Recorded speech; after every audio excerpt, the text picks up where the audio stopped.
আসসালামু আলাইকুম, কেমন আছেন? আশা করি ভালো আছেন। আমিও ভালো আছি।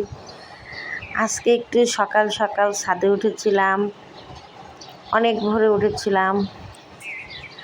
এতই ভালো লাগছিল, চারপাশে পাখি কিচিরমিচির করে ডাকছিল। হ্যাঁ, একা একা আমি ছাদে উঠেছিলাম, সবাই ঘুমাচ্ছিল। আমার কেন জানি না ভালো লাগছিল না। আমার ঘুম ভেঙে গেলে আর ঘুম ধরে না। আমি সকালে উঠে যখন ছাদে এসেছি, চতুর্দিকে তাকিয়ে দেখছি কি সুন্দর মনোরম দৃশ্য। এদিকে শুধু তাকিয়েছিলাম, আমি অনেকক্ষণ এখানে দাঁড়িয়ে আছিলাম।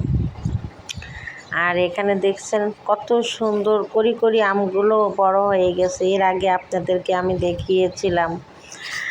শুধু এগুলোই না, আমি এই বেগুন গাছটাও আপনাদেরকে দেখিয়েছিলাম। তখন বেগুনের ফুল ধরেছিল, দেখুন এখন কত সুন্দর বেগুন ধরেছে। বেগুনগুলো কত বড় বড় হয়ে গেছে, তাই না?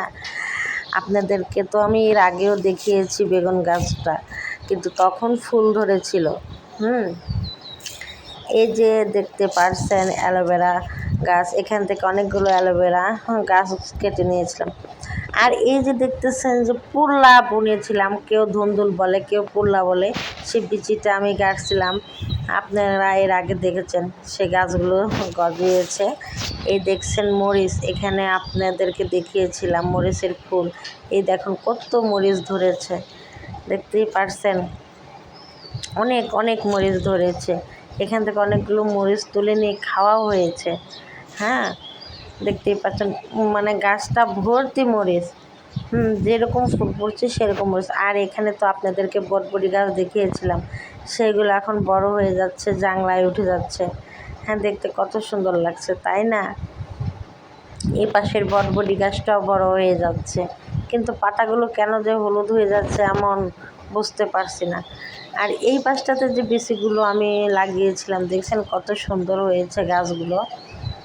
কেউ ধুন্দুল বলে, কেউ পুল্লা বলে, যে যেটাই বলে, সেই গাছগুলো যে আমি নিজের চোখে দেখতে পারবো এরকম গজাবে আমি কখনো ভাবিও নি। আমি হয়তো ভাবছিলাম যে গাছটা লাগাইছি, হয়তো আমি দেখতে পারবো না, কিন্তু সেটা দেখার সৌভাগ্যটা আমার হয়েছে। আর এটা হচ্ছে ভুট্টা। এই ভুট্টা আমি কয়লার আগুনে পুড়িয়ে কীভাবে খেতে হয় সেটাও আপনাদেরকে দেখাবো, সাথেই থাকবেন। একা একা আমি ছাদে, কেউ নেই, চতুর্দিকে লোকজন, সবাই ঘুমাচ্ছে, কিচিরমিচির পাখির ডাক, আমার খুব ভালো লাগছে।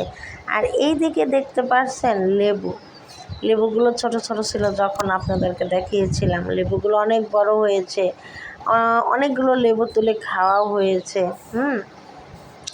লেবুগুলো এত ভালো খেতে, এত গ্রান।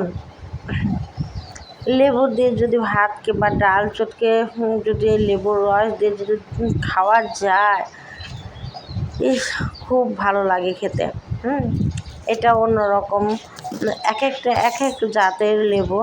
হ্যাঁ, গন্ধরাজ লেবু আছে, বিভিন্ন বিভিন্ন রকমের, মানে যতগুলো গাছ দেখতেছেন এক একটা এক এক রকম। একটা আছে 12 মাস লেবু ধরে, দেখছেন কত সুন্দর। এই গাছের পাতাটা এত ঘ্রাণ, টাকি মাছে যখন চাষনি করা হয় তখন এই লেবুর পাতাটা আমরা তখন এই টাকি মাছের চাষনিতে দিই, খেতে এত ভালো লাগে। আপনাদের কাদের কাদের খেতে ভালো লাগে অবশ্যই জানাবেন। দেখছেন কত সুন্দর লেবু গাছগুলো বাতাসে দুলছে। যাই হোক, একা একা আমি ছাদে উঠেছিলাম, সমস্ত গাছগুলো ঘুরে ঘুরে দেখতেছিলাম। আমার অনেক ভালো লাগছিল যে আমি অনেকটা সময় আমার বাবার বাড়িতে কাটিয়েছিলাম। যাই হোক, আমার সবটা মিলে অনেক ভালো লাগছিল। আপনাদের কেমন লাগছিল জানাবেন। আজ এই পর্যন্তই। আল্লাহ হাফেজ।